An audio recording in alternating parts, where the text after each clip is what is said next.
اور سب سے پہلے بنا کسی کے پرواہ کیے وہ ہسپتال میں پہنچ گیا، جہاں وہ سب کو دیکھ کر حیران ہو رہی تھی۔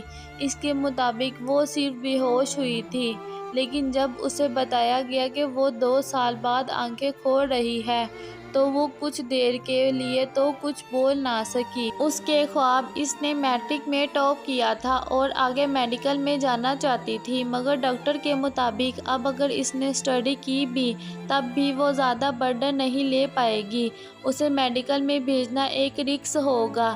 پہلے تو وہ شاید ضد کر کے بھی نانو کو منا لیتی، لیکن اب کبھی بھی نانو بھی نہ مانتی۔ ڈاکٹر کی بات سن کر جن نظروں سے اس نے حنان کی طرف دیکھا وہ زمین میں گر سا گیا تھا۔ کیا نہیں تھا ان نگاہوں میں غصہ، سب کچھ کھو دینے کا غم میں نفرت۔ اس نے کچھ عرصہ بعد داخلہ لے لیا، مگر کبھی حنان سے مخاطب نہ ہوئی اور اپنے ضمیر کی عدالت میں کبھی سرخ رو نہ ہوا، اور وہ بس اسٹاپ پر کھڑی تھی جب ایک بلیک کلر کی کار اس کے پاس آ کر رکی۔ روز ہی تقریباً وہ اس کا پیچھا کرتا تھا اور آج وہ چند قدم آگے جا کر کھڑی ہو گئی۔ تحریم، کسی نے بہت نرم لہجے میں کہا۔ اس نے پیچھے مڑ کر دیکھا۔ وائٹ شرٹ، بلو جینز پہنے، پاؤں میں شوز پہنے کھڑا تھا اور بال ایک سٹائل سے پیچھے موڑے ہوئے تھے اور شرٹ کے بازو کوہنی تک فولڈ کیے ہوئے تھے۔ سرخ رنگت، لیکن آنکھیں اس کے وجود پر نہیں اچھی لگ رہی تھیں۔ کیا تھا ان بڑی آنکھوں میں؟ وہ سرخ تھی اور چند ثانیے اس کا جائزہ لینے کے بعد منہ میں بڑبڑائی حنان کا اور غصے میں سارے جسم خون سمٹ آ گیا۔ آنکھوں میں وہ رخ بدل کر پہر سے کھڑی ہو گئی جیسے اسے جانتی ہی نہ ہو۔ تحریم، خدا کے لیے مجھے معاف کر دو، وہ اس کے سامنے آ کر بولا۔ وہ اسے دیکھ کر مسکرائی۔ سب کچھ ہوتے ہوئے بھی اس کے پاس سکون نہیں تھا۔ ارے حنان، نہیں ہانی، یہی بلاتے ہیں نا آپ کو آپ کے گھر والے۔ آپ بھلا کس چیز کی معافی مانگ رہے ہیں؟ آپ بڑے لوگوں کی تو عادت ہوتی ہے کسی غریب کو توڑنا۔ بھلا آپ کے معافی مانگ لینے سے میری زندگی میں کیا بدل جائے گا؟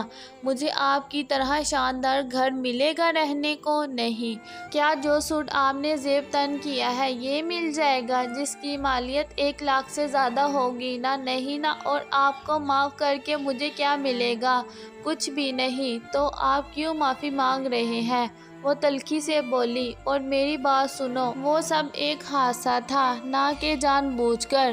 میں اور کچھ اور بھی بولتا لیکن اس نے بات کاٹ دی۔ جب حادثہ تھا تو معافی کیوں مانگ رہے ہو؟ آپ اور آپ کے گھر والوں نے ویسے بھی ہر چیز کو حادثہ قرار دینے کا ٹھیکہ اٹھایا ہوا ہے۔ میری ماں کی شادی ایک حادثہ تھی، میری پیدائش بھی ایک حادثہ، اب یہ بھی حادثہ۔ تمہیں ضرور معاف کر دیتی اگر سب کچھ پہلے جیسا ہوتا تو۔ سب چیزوں کی معافی مل سکتی ہے حنان، لیکن خواب ٹوٹنے کی کوئی معافی نہیں ہوتی۔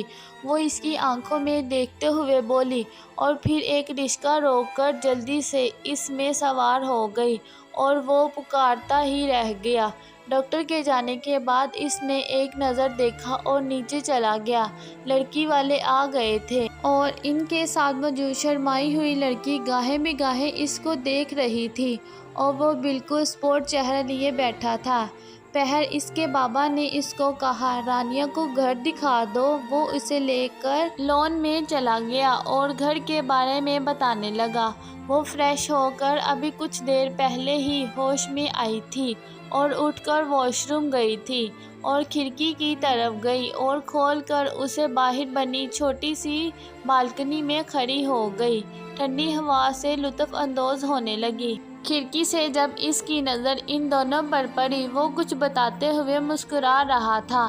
اچانک اس پر نظر پڑی۔ وہ جو اسٹاپ چہرہ لیے اسے دیکھ رہی تھی ایک دم سے مسکرائی اور وہ لڑکی اسے ایک جانب دیکھتے پا کر ٹھٹکی اور ادھر نگاہیں دہرائی۔ تحریم نے وکٹری کا نشان بنا کر دکھایا اور ہٹ گئی۔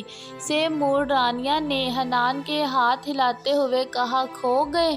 کچھ نہیں۔ یہ کون تھی؟ وہ کھڑکی کی جانب اشارہ کرتے ہوئے بولی میری وائف۔ ہا ہا ہا، آر یو کڈنگ می؟ وہ ہنسنے لگی۔ اگر تمہاری بیوی ہوتی تو مجھے وہیں سے شوٹ کر دیتی۔ وہ کہہ کر جانے میں تمہاری زندگی برباد نہیں کرنا چاہتا۔ رانیہ وہ واقعی میری بیوی ہے۔ اس کی بات پر پلٹی اور اس کا سنجیدہ چہرہ دیکھ کر رانیہ کا چہرہ ایک دم سیاہ پڑا اور وہ بے یقینی سے سر نفی میں ہلاتے اندر کی طرف بھاگ گئی۔ آپ کو ہماری ویڈیو کیسی لگی کمنٹ سیکشن میں ضرور بتائیں اور ہمارے چینل فاطمہ اردو اسٹوری کو سبسکرائب کریں اور بیل نوٹیفیکیشن کو آن کریں تاکہ ہماری آنے والی ویڈیو کی تمام اپڈیٹس آپ تک پہنچ سکیں اور آپ سن سکیں۔ اللہ حافظ۔